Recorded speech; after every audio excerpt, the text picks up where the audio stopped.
Are you coming to the tree where they strung up a man? They say murder three. Strange things that happen here. How stranger would it be if we met at midnight in the hanging tree? Coffee. Without it, we would never have had the Industrial Revolution. We'd all be still living in Europe in mud huts. Here in Laredo, we have the Organic Man Coffee Trike. 4501 McPherson, the best coffee on the planet. If you can't get to Laredo, you can order from the Organic Man Coffee Trike.shop.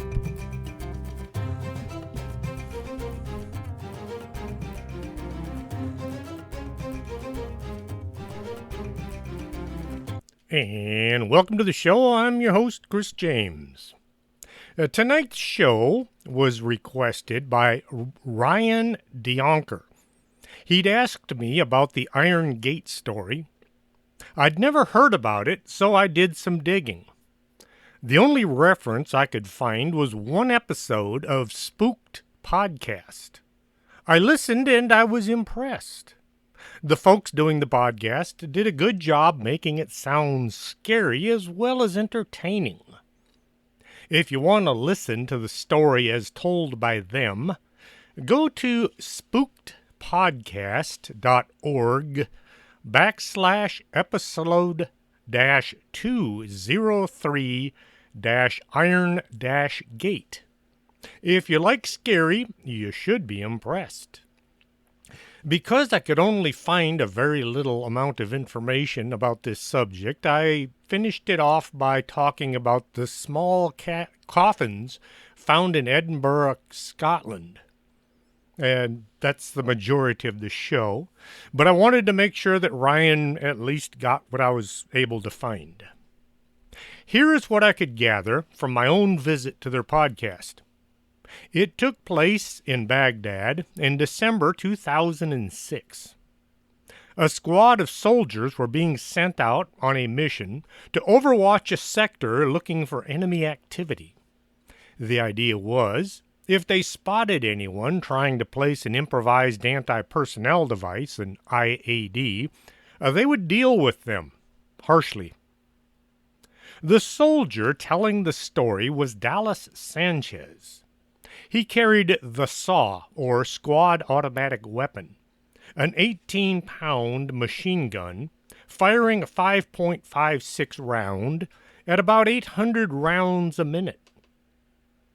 The M16 fired the same round at about the same rate, except with a rifle, you only had a 30-round magazine, whereas the SAW was belt-fed, so as long as there were rounds being fed, you could keep firing. You would see men with long belts of ammo draped over their shoulders, even though they're carrying a regular rifle. The men carrying ammo for the SAW operator. You can never have too much ammo unless you're drowning or on fire. The squad were taken to their destination, and they dismounted from their vehicles.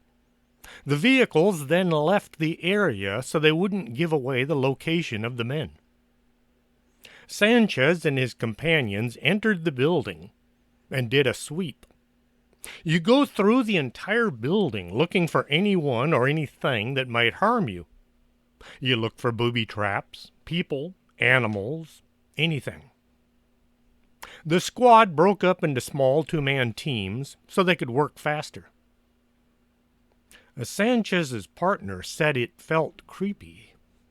Sanchez said he felt the same way. They could hear what sounded like a radio tuned between stations, what we would call white noise. The sound was so indistinct no one could figure out where it was coming from. On the second floor was a room with hundreds of bullet holes in one wall. It looked as if many people had fired at someone, or maybe several someones, standing against the wall. Like a firing squad had been very busy. The entire building was deserted. There was one room on the ground floor with a heavy iron gate closing it off. The men figured there must be some valuables hidden away inside this secured room. During combat operations, anything not removed or under direct control of the original owner was open to being grabbed. Spoils of war. Sometimes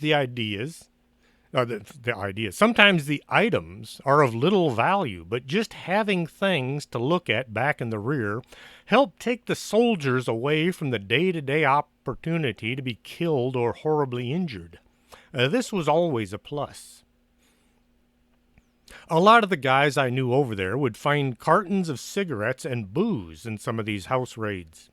They would find all kinds of things that supposedly the people living there weren't supposed to have. The iron gate was substantial, so there must be something of value on the other side. The men gathered around and they worked to open the gate without making any noise that might alert the folks sleeping around them to their presence. Working in a dangerous location, a hot zone, you use noise and light discipline. No talking above a whisper. Red lights only and very carefully aimed. Night vision goggles, NVGs, if you had them. You had to be careful where you stepped so you didn't make any noise. I was in a tank unit. We made noise everywhere we went. Our version of light and noise discipline was that all the tanks would start their engines or we would all shut down at the same time, so that way nobody could count how many engines they could hear. Also, when we were following each other down a road, we had these tiny little light markers on the ends of each vehicle that you had to really pay attention to. I'm not going to go into how those things worked, but it would make you go cross-eyed after a few minutes. We didn't have all the cool thermal vision devices at our disposal. The M60 tank was a dinosaur. Sanchez and his squad members carefully lifted the gate out of the way so they could gain access to any goodies hidden on the other side. The room was a mess of furniture and clothing, all covered in thick layers of dust. NVGs didn't work in the room since there was no ambient light to be enhanced. Everyone had to switch on the red lights. Some would have had lights mounted on their rifles, while others used handheld lights. They swept through the room. Sanchez found a couple of landscape paintings in a box. They would make a great addition to his bunk room. Nothing special, just cheap decorations. He put the paintings under his arm and he looked around the room. None of the other men in the squad were visible. The room was dead silent. Not even the sound of men rustling through the boxes and the furniture. Thinking the others had found what they were looking for, or more than likely they had found nothing and moved out to the gate, Sanchez made his way over to the opening. The gate was closed. He got right up against the bars so he could look out, but no one was there. He tried to push and then pull the gate, but it felt as if it was mounted in cement. Sanchez was beginning to panic, thinking somehow he had gotten left behind by his squad. One lone soldier, on his own, was a target to any enemy running around this sector. Sanchez tried again to budge the gate, but it was beyond moving. The feeling of despair crept up on him. He stepped back from the gate and looked around. As he stood there, not moving, the gate suddenly slid to the side as if on well-oiled rollers. It didn't make a sound. Without anyone there to move it, the way out had been opened. Sanchez quickly got out of the room. to a less scary hallway. He found all the rest of the squad were gathered around in the next room. He was a bit pissed, thinking they had done this to him on purpose. Well, his partner assured him no one had closed the gate. His story was they had all looked around the room. Once everyone was finished, they had exited as a group, all of them. Then they'd left the gate open. Sanchez didn't know what to think, but he didn't want to dwell on it. When the transport came, the squad jumped in and they headed back to the green zone. Once there, Sanchez got with one of the interpreters, one of the locals, and he asked about the building they had just searched. The interpreter said no one went into that place. It was considered unclean. Many people had been murdered in the building, and now it was considered a bad place. I listened to the show, and I was impressed. I can't say for sure it's a real story or maybe made up for entertainment purposes. Having a lot of friends who have served over there, I think this could have actually happened. A lot of really weird things happen in the Middle East. Way back in July 1836, some boys were searching for rabbit burrows in the rocky formation near Edinburgh, an area known as Arthur's Seat. Arthur's Seat is an ancient volcano, which is the main peak of a group of hills in Edinburgh, Scotland. Food was a premium, and anything added to the menu was a plus, especially meat. In the side of a cliff, they saw a small opening that could be a rabbit den. The opening had some pieces of slate partially blocking it. The slate looked as if it had been shaped to look like tombstones, maybe. The boys pulled the slate out of the way.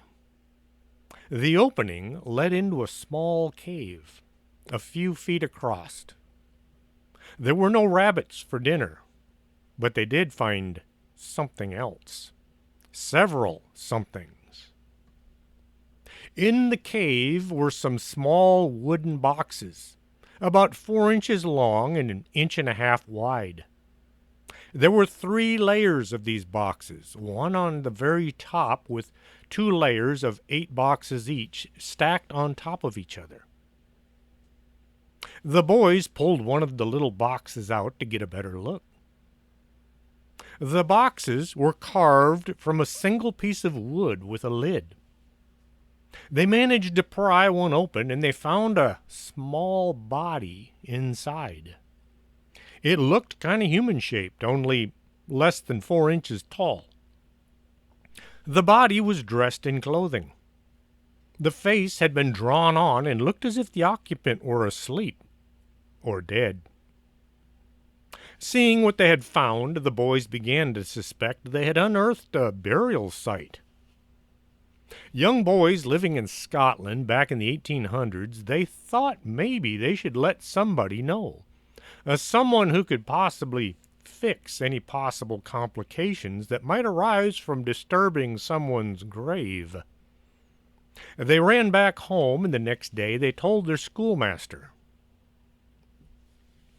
Had one boy come forward saying he'd found tiny coffins in Arthur's Seat, the teacher would probably have suspected it was just a story or the kid was mistaken. All the boys swore they had unearthed a grave site of tiny people. The 1800s were a time of interesting ideas. People were open to spirits, fairies, legends of all kinds.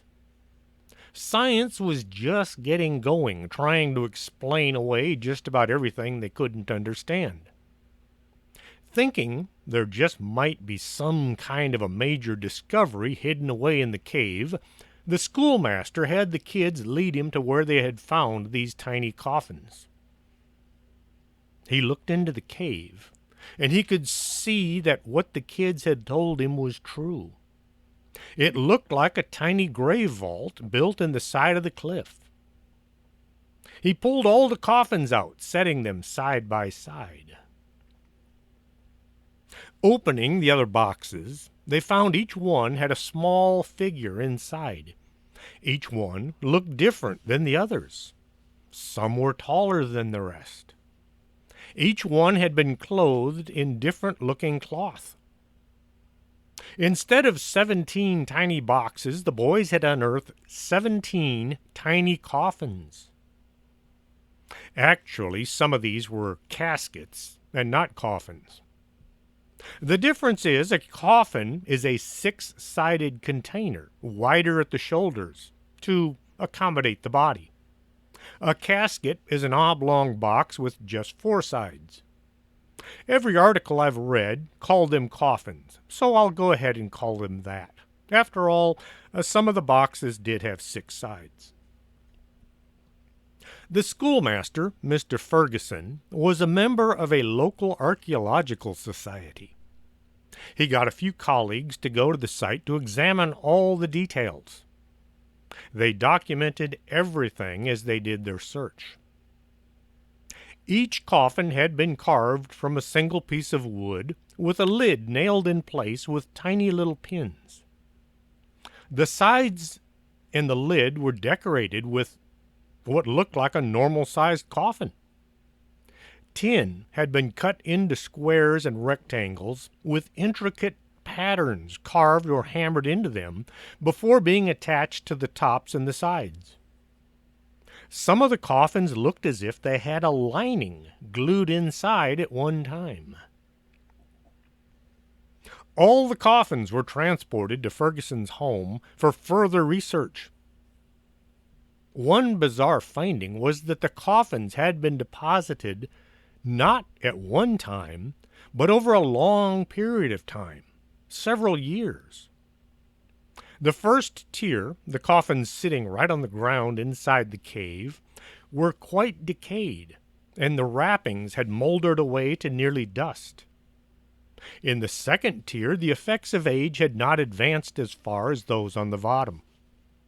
The very top coffin was quite recent looking. It was in very good shape. Each occupant of the coffins looked distinct from the others. The size and shape of the body, as well as the facial features, were done to make each one look like a different person. No one could guess who these miniatures were supposed to represent. As the story about the tiny coffins found in a cave reached the townsfolks, rumors began to circulate about what they might have been for. The first thought on a lot of people's minds was witchcraft. Someone had buried the tiny coffins and their occupants to create or cast some kind of a nasty spell. The coffins must be from way back in the dark times when witches were feared. All manner of story became associated with the find. Other folks began to say the coffins had been placed in the cave to cast a spell to keep witches away from that piece of land.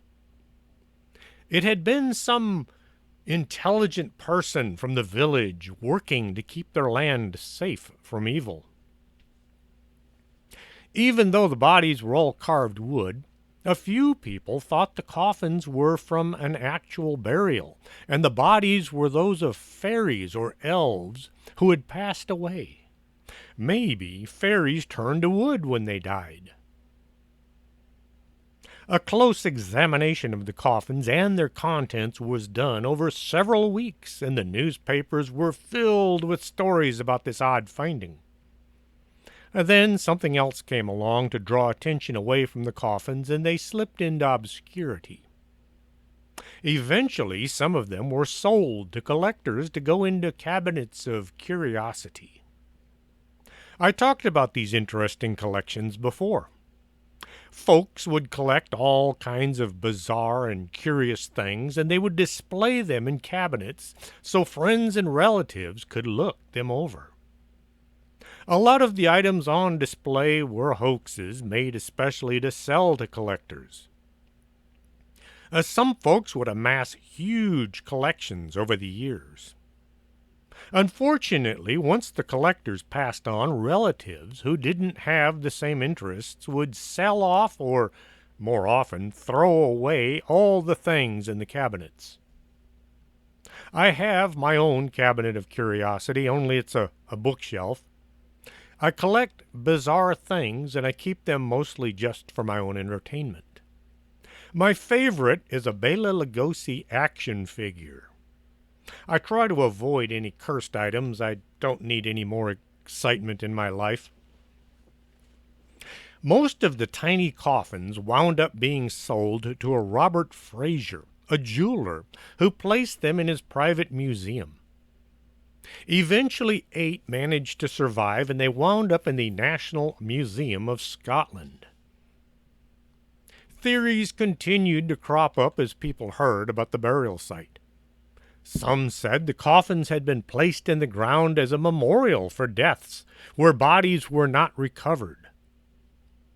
Though a funeral is not necessary when there's no body to bury, in most communities, a memorial service of some kind will be convened, often with almost the same liturgy as a funeral service.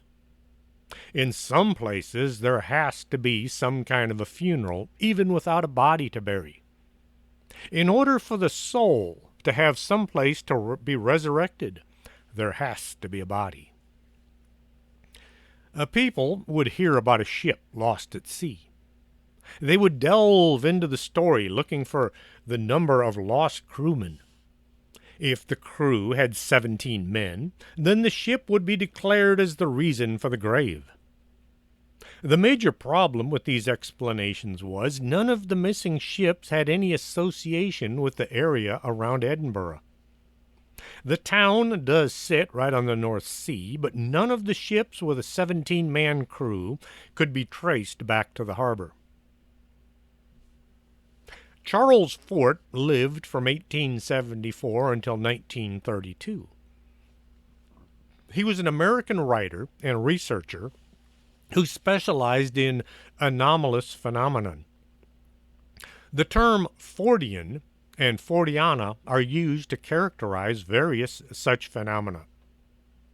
From 1924 to 1926, Fort lived in London so he could visit the London Library and research phenomena there. Hearing about the coffins, Fort went to Scotland to investigate, and he wrote about them. After looking into the stories about the coffins, Fort didn't write about them, or he did write about them, but he didn't add anything new to what was known. This did bring the story to more people who followed his writings. The tiny coffins became just a curiosity to be seen at the museum. Only 8 of the original 17 remain. The others are either lost to some landfill or in a private collection. People would still stop and stare at the coffins and wonder who and why they were made. In 1994, 2 researchers looking at the tiny coffins. They looked at the time frame the coffins had been made. Next, they looked into the number of the coffins, 17. The next thing they looked into was where the coffins were found. This led to an aha moment. There were 17 missing people who were all associated with the area around Edinburgh, who vanished between 1827 and 1828, close enough to 1830s. If you were injured back in the 1800s, you would try about anything other than going to see a doctor. Doctors were just beginning to understand the human body, and they had a long way to go. Hippocrates had believed that menstruation functioned to purge women of bad humors. During the Roman Empire, the Greek physician Galen, who subscribed to the teachings of Hippocrates, advocated a physician-initiated bloodletting. Leeches became especially popular in the early 19th century. In the 1830s, the French imported about 40 million leeches a year for medical purposes. England imported 6 million leeches a year from France. Leech harvesting was done mostly by women, who would hold up their dresses and walk barefoot through a marshy area. The leeches would attach themselves to their legs, and the women would then pull them off and sell them to collectors who would transport them to the medical institutes. In order for a medical student to learn about the human body, they would have to attend anatomy classes. A dead body would be wheeled out, and a professor would point out all the pertinent parts. The students then got to cut the body up over the next several weeks. The bodies would slowly decompose despite being kept in a cool room. The smell was quite intense. Stinky, stinky, smelly, smelly. To make things more interesting, people didn't wash up after working on corpses. They would go straight from the dissection room to examining patients. Nobody could understand why so many women were dying during childbirth. The number of medical students far surpassed the number of bodies to dissect, since the only bodies available were executed prisoners or the destitute. As soon as a prisoner was hung, his body would be whisked away to some medical school for study. This brings to mind the method used to execute folks back then. The judge would pass sentence: hanged by the neck until dead. I've heard people ponder, why the term until dead? Well, back then they didn't use that fancy hangman's knot, and they didn't use the long drop. You would be hoisted up by the noose, or you'd be pushed off a ladder. Sometimes it might take as long as 20 minutes to die. This brought about the term die hard. Lots of kicking and jerking. The Eighth Amendment to the United States Constitution states that cruel and unusual punishment shall not be inflicted. This led to the invention of the hangman's knot, which would actually break the prisoner's neck. Since only executed prisoners and homeless could be used for dissection, the folks running medical colleges would pay the executioners, under the table, for the bodies. Medical schools would send people to the executions to try getting a hold of the bodies before anyone else. Bodies became valuable. This led to a whole new line of work: resurrectionists.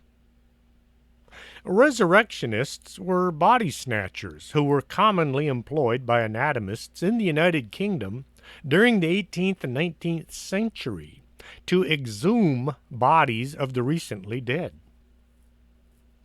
Between 1506 and 1752, only a very few cadavers were available each year for anatomy class.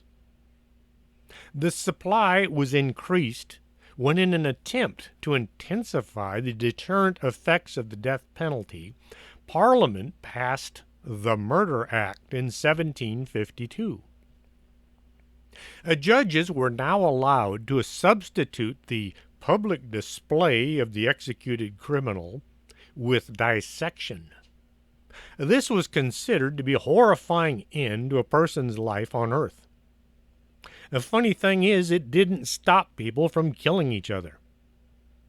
The new law significantly increased the number of bodies anatomists could legally access.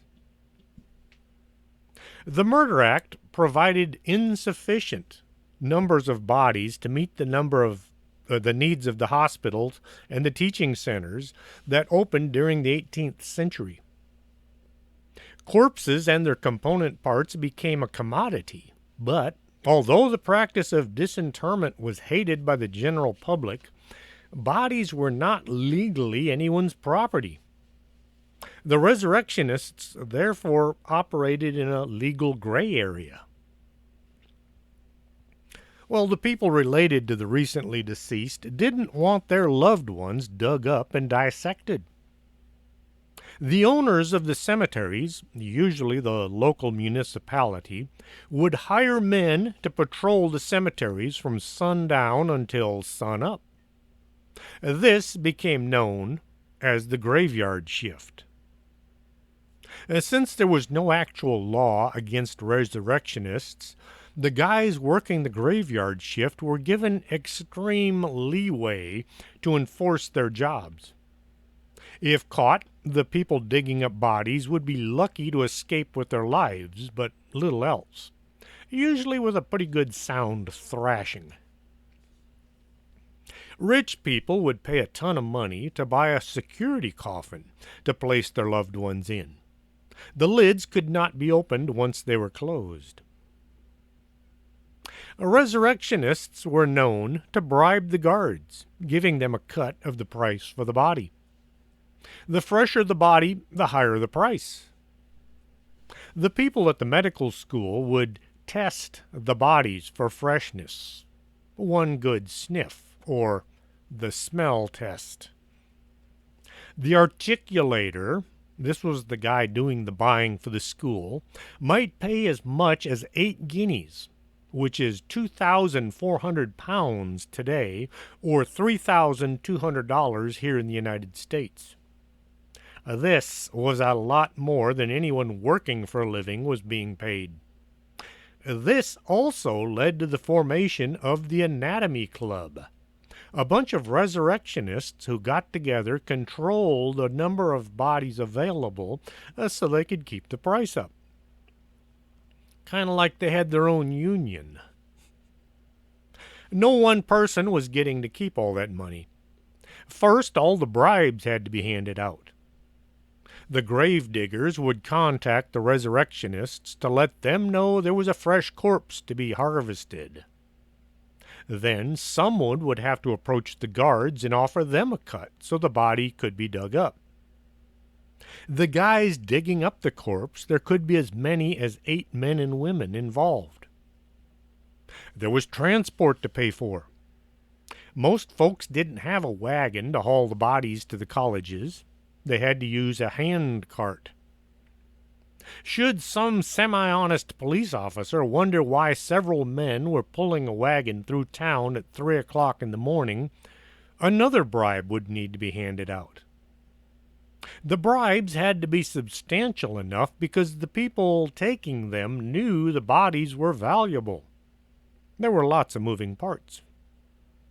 Most bodies didn't pay anything close to these prices.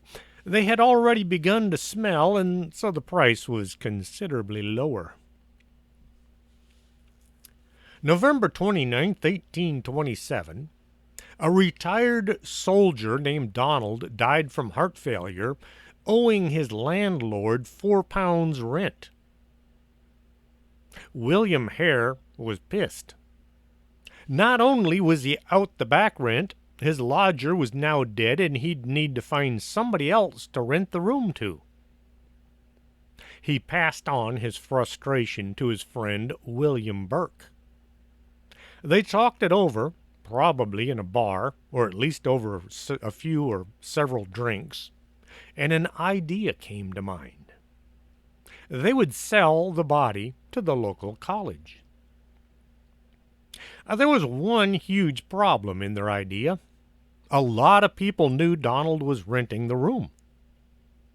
They needed to come up with an idea on how to explain his disappearance away. Burke and Hare took Donald to the local funeral home director. They explained how Donald had died, and they were taking him to the pauper's field for burial. The coroner examined the body and wrote out a certificate of death, and then the funeral director sold them a coffin which Donald was dumped into. Instead of hauling the coffin to the pauper's field, they took it back to Hare's boarding house. Donald was shoved under the bed, and the coffin was filled with enough trash to make it feel like a body was inside. The coffin was taken to the pauper's field and buried.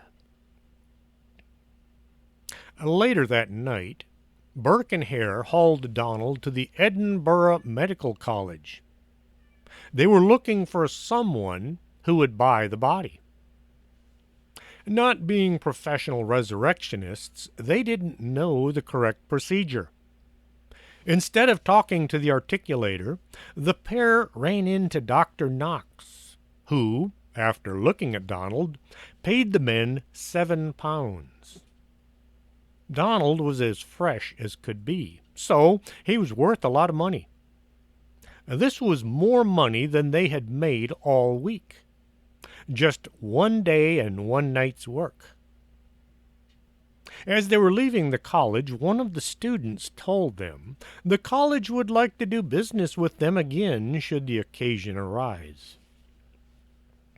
If only there was some way to find another renter who would be nice enough to drop dead quickly. Of February 1828, another one of Burke's renters, a miller named Joseph, was suffering from a fever and he was becoming somewhat delirious. Hare and his wife were concerned that having a potentially infectious lodger could be bad for business. Hare asked Burke for some advice. They took a bottle of whiskey to Joseph and got him very drunk. Once he was unconscious, Burke held a pillow over his face until Joseph stopped struggling. To this day, this form of murder is called burking. To execute someone by suffocation so as to leave the body intact and suitable for dissection. It also leaves behind a few clues as to who did it and how the murder was committed. Burke and Hare loaded Joseph into a cart and hauled him to the college, where once more they asked to speak to Dr. Knox. This time the body was so fresh it was warm. Knox paid them £10. No one bothered to ask when Joseph had died or how. As a person, Joseph was considered unimportant. As a tool for students to learn anatomy, he was much more valuable dead than alive. Abigail Simpson was a pensioner who lived in the nearby village of Gilmorton and visited Edinburgh to supplement her pension by selling salt. Burke ran into her in a pub and he bought her several drinks. He then invited her to Hare's boarding house, where they continued drinking until she passed out. Abigail was carried to one of the rooms where she was burked. Her body was transported to the college and sold. The murderers received £10 each because her body was so fresh. As usual, her value as a person was overshadowed by her value as a teaching aid. Hard manual labor didn't pay as well as murder. The hardest part was just picking out the next paycheck. It needed to be someone who lived alone and spent a lot of their free time drinking. Burke met two women in early April, Mary Patterson and Janet Brown, in the Canongate area of Edinburgh. He bought the two women alcohol before inviting them back to his place for breakfast. The three left the tavern with 2 bottles of whiskey, and instead of going to his place, they wound up in his brother's house. After his brother left for work, Burke and the women finished the whiskey, and Patterson passed out at the table. Burke continued talking and drinking with Brown until they were interrupted by his wife, Helen McDougall, who had come looking for him and accused him of having an affair with these women. What's known as a row broke out between Burke and his wife, during which he hit her with a glass, cutting her over the eye. Brown announced she didn't know Burke was married, and she quickly left. Burke's wife left right after, heading to get Hare and his wife to confront Burke about the injury. When Hare and his wife Margaret, along with Helen, arrived, the two men locked their wives out of the room and then murdered Patterson as she lay there slumped over the table. That afternoon, the pair took the body to Knox, using a tea chest to conceal the body. Burke's wife kept Peterson's clothes, which she planned to sell. Patterson fetched 8 pounds. The corpse was still warm when they delivered it. One of Knox's assistants, a guy named Ferguson, asked where they'd obtained the body because he said he thought he recognized her. Burke explained that the girl had drunk herself to death and they had purchased the body from an old woman in Canongate area. Knox was delighted with the corpse, and he stored it in a barrel of whiskey for 3 months before dissecting it. When Brown finally returned looking for her friend, she was told that Patterson had left for Glasgow with a traveling salesman. There's no doubt that both Helen and Margaret knew that Burke and Hare were murdering people for money. They went along with it because the money was easy and it bought the things that they wanted. In early to mid-1828, a Mrs. Haldon rented a room at Hare's boarding house. One night, after drinking way too much, she passed out in the stable. She was smothered and sold to Knox. Several months later, Haldon's daughter, Margaret, also rented a room at Hare's house. She and Burke drank together heavily, and then he killed her. He sold her to Knox for 8 pounds. The next murder occurred May 1828 when an old woman moved into the house as a renter. One evening she became intoxicated and Burke smothered her. Hare was not present in the house at the time, but her body did bring in 10 pounds. Then came the murder of Effie, a cinder gatherer who scavenged through bins and rubbish containers, selling what she could find, what you might call a dumpster diver. Effie was known to Burke and had previously sold him scraps of leather for his cobbling business. Burke tempted her into the stable with whiskey, and when she was drunk enough, the pair killed her, once again selling the body to Knox. Another victim was found by Burke, too drunk to stand. As she was being helped by a local constable back to her room when Burke offered to take her there himself. Transporting a drunk can be an exciting endeavor. Drunks tend to throw up a lot. Most police officers would rather have nothing to do with drunks. The constable was more than happy to turn the drunk over to someone else. Burke took her back to Hare's house, where she was killed, once again selling the body to Knox. Even today, no one knows her name. She was just some drunk found on the streets. Burke and Hare murdered 2 people in June, an old woman and her grandson, who was unable to speak. The boy was told to sit by the fire in the kitchen. The grandmother was taken into the back room where she was murdered. Burke and Hare then took the boy back to the room where they proceeded to kill him. Burke later said that this was the only murder that disturbed him. He said he was haunted by the boy's expression. The tea chest that was usually used by Burke and Hare to transport all their bodies was too small for 2 new bodies.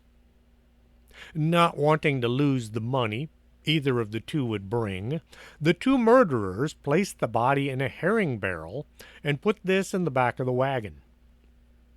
After hauling the barrel halfway to the college, the horse decided he'd had enough, and he refused to pull the wagon any further. The pair were forced to hire a porter to transport the barrel to the college. Dr. Knox paid £8 apiece for the two bodies. That's £16. Not bothering to ask how the two resurrectionists could come by so many bodies in such fresh condition. Once back home, Burke shot the horse, which had belonged to Hare. He was very upset. While away visiting Burke's father-in-law, Hare sold the body to Knox. When Burke found out, the two men got into a fight. They separated and refused to speak for a while, and then the need for cash got them back together. Late September or early October, Hare was visiting Burke when Mrs. Ostler, a washerwoman, came to the property to do the laundry. The idea of a boarding house in London back in the 1800s kind of makes my skin crawl. They only washed the sheets once in a while, and only when they had to. The men got her drunk and killed her, so she didn't bother to wash any of the sheets in the house. The corpse was taken to Knox that afternoon, and they got £8 for her. A week or two later, Helen McDougall's relatives, Anne McDougall, was visiting from Falkirk. After a few days, the men killed her by their usual method and sold her for $10. His own sister-in-law. After a few days, the men, Burke later claimed that about this time Margaret Hare suggested they should kill Helen McDougall, saying that they couldn't trust her. He refused. You could call it a family business. Burke and Hare's next victim was James Wilson, an 18-year-old man who walked with a limp because of a deformity. He was also a bit mentally challenged, but most folks considered him a decent person and they liked him. Wilson lived on the street, supplementing himself by begging. He wasn't much of a drinker. Alcohol just wasn't his thing. In November, Hare lured Wilson to his boarding house with the promise of having a few glasses of whiskey. Margaret went to get Burke so they could go about their chosen business.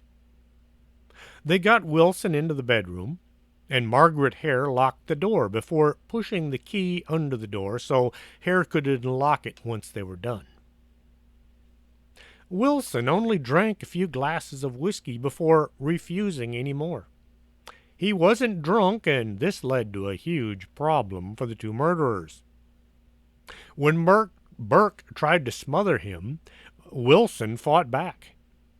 Hare jumped in and tried to hold the young man down, but Wilson just wasn't having it. Their chosen victim took a long time before they were able to overpower him and able to extinguish his life. His body was stripped and his few possessions were kept at the house. They hauled him to Knox and they were paid. The next day, several of the medical students said they recognized Wilson from town. Knox told them they must be mistaken. He quickly had the head removed and had Wilson dissected immediately, even though there were several bodies already waiting their turn on the table. On October 31st, 1828, yes, Halloween, Burke ran into Margaret Docherty, a middle-aged Irishwoman. Burke told her his mother's name was Docherty, and she came to the same part of Ireland. He invited her to his house so they could compare notes and see if maybe they were related. Burke, Helen, and Margaret had several drinks before Burke left, saying they needed more booze. Helen kept Margaret company until her husband could get back, accompanied by Hare. There was a family renting one of their rooms. James and Anne Gray, along with their children. Burke told them that Margaret was a relative visiting from Ireland and she needed the room for the night. He gave the Grays some money and sent them to stay at Hare's boarding house to get them out of the house. The drinking party lasted some time into the night. The Grays returned asking to be allowed to retrieve some things they'd left in the room. Burke, Hare, both their wives, and Margaret were rip-roaring drunk by this time. The Grays retrieved their things and left. Once Margaret was out like a light, she was killed. Since both Burke and Hare were still too drunk to walk, her body was hidden in a pile of straw in the corner of the bedroom. The next day the Grays returned. Anne became suspicious when Burke would not let them into the room they were renting. When they were alone in the house that evening, the Grays searched the bedroom and they found DeCharty's body. There was blood all over her face. They were going to alert the police when they ran into Helen, who tried to bribe them with an offer of £10. They refused. The Grays reported the murder to the police, while at the same time Burke and Hare removed the body and they took it to Knox's surgery. The police searched the room, and they found DeCharty's blood-stained clothing hidden under the bed. They'd kept her things so they could sell them. Burke and his wife gave different stories for DeCharty's departure from the house, which raises suspicions, so the police took them in for questioning. Early the following morning, the police went to Knox's dissecting room, where they found DeCharty's body. James Gray identified her as the woman he'd seen with Burke and Hare and their wives. Burke and his wife were arrested. They denied any knowledge of what had happened, but, well, the police had a witness. Hare and his wife were arrested shortly thereafter. November 3rd, 1828, a warrant was issued for the detention of Burke, Hare, and their wives for the murder of Margaret DeCharty. The four suspects were kept apart and questioned. Their statements were checked against each other, and then more questions were asked. Due to the condition of Margaret's body, the police surgeon couldn't determine the cause of death. The only way to be sure of getting a conviction was if one of the suspects would testify against the others. Looking at the people they had in custody, Hare was chosen as the best one to work on. They offered him immunity from prosecution if he would testify in court. His wife would also get immunity from prosecution. Not knowing how much the police had on him, Hare agreed to testify against Burke and his wife. He gave as many details as he could remember. Since he'd been drunk during every murder, his confession was a bit messed up. Knox was interviewed, but he swore he didn't know anything about any murders or where all those bodies had come from. In the 1800s, there were two kinds of people, those with money and those without. If you had money, you were considered to be above suspicion unless proven guilty. This would take a lot of proof. If you didn't have money, you were probably guilty of something, and it was your job to prove that you were not guilty. Knox had money, so his statement was taken as fact. I'm sure the police suspected Knox, knew how Burke and Hare were getting all those bodies, but they were hesitant to continue an investigation. The question would have come up, do you like your job? You want to keep it? If so, stop messing with the rich folks. As the story was being overblown by the local newspapers, the townsfolk began to suspect Burke and Hare had killed every person that had come up missing over the last several years. The stories kept growing until the trial, which started on Christmas Eve, 1828. The trial ran all day. Then it continued into night after a brief break for dinner. The following morning, the defense tried to object to Hare being allowed to testify against Burke. The prosecution were only able to try Burke and Hare for 3 murders because there was only the one body and hardly any evidence to connect 16 murders to them. The trial wound down at 8:30 in the morning, Christmas Day. The jury took an entire 15 minutes to deliberate before returning a guilty verdict for Burke, but Helen was found not guilty due to a lack of evidence. When Helen tried to return to her house, she was met by a mob who wanted her dead. The police had to take her into custody in order to keep her alive. The mob followed the police to the station, and they began beating on the doors, demanding justice. Helen had to be slipped out a side window so they could take her to the main police station. Later on, she tried to board a ship bound for Belfast, but was attacked by another mob. The police had to escort her onto the ship. Once the ship was away, she vanished from history. Burke was hanged on the morning January 28, 1829, in front of a crowd of 25,000 people. People living on the square rented out window space for as much as 20 shillings. February 1st, his corpse was publicly dissected in the anatomy theater of the university's old college. Police had to be called when a large number of students gathered demanding access to the lecture, for which there was only a limited number of tickets. A minor riot broke out. The doctor conducting the dissection dipped his quill pen into Burke's blood and wrote, "This is written with the blood of William Burke, who was hanged in Edinburgh.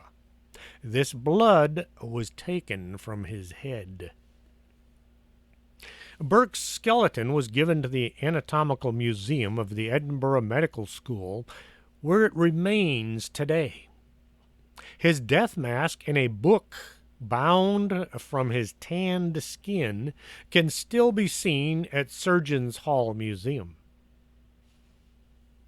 Hare was released February 5th after an extended stay in custody for his own protection. He was assisted in leaving Edinburgh in disguise by the mail coach to Dumfries. On the way, he was recognized by a fellow passenger who had been a junior counsel who represented Wilson's family. Good plan. Put Hare on a coach along with someone representing one of his victims.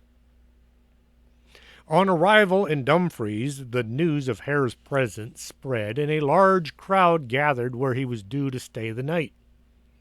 The police arrived and they arranged for a decoy coach to draw off the crowd, while Hare escaped through a back window into another carriage which took him to the town's prison for safekeeping. A riot broke out and Hare had to escape through a window as well. Hare was escorted by a sheriff's deputy and the militia out of town. He was advised to make his way to the English border. There were no reliable sightings of him after this event. His whereabouts from then on was unknown. Knox refused to make any kind of a public statement about his dealings with Burke and Hare. The common thought in Edinburgh was that he was culpable in all of the events. A committee of inquiry cleared him of complicity, and they reported that they had seen no evidence that Dr. Knox or his assistants knew that murders were being committed in order to procure the bodies for the college. He resigned his position as the curator of the College of Surgeons Museum and was gradually excluded from university life by his peers. He left Edinburgh in 1842, and he would lecture in Britain and mainland Europe. He died in 1862. Burke and Hare are the most famous resurrectionists to ever dig up a body, yet they never dug up any bodies. This is one of those cases where history is mixed up by the tellers and folks don't bother to look any deeper. The 1945 movie, The Body Snatchers, starring Boris Karloff and Bela Lugosi, was released.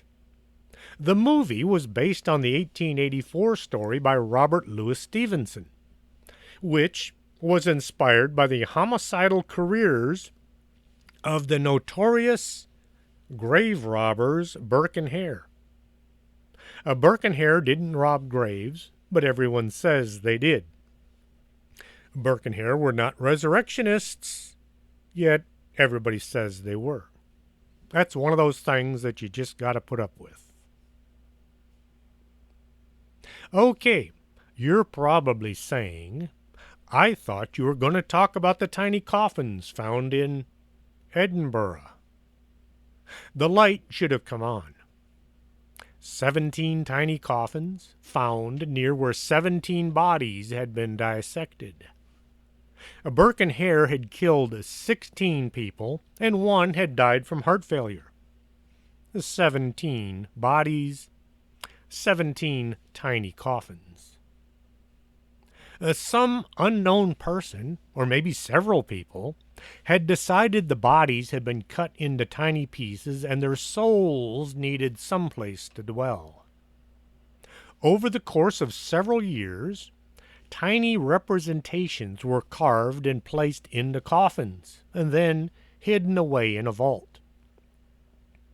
All the figures were male. No females were represented, even though 9 of the 17 victims were female. This could have been due to the fact that the person doing the carving wasn't that familiar with the genders of the people he or she was representing in effigy.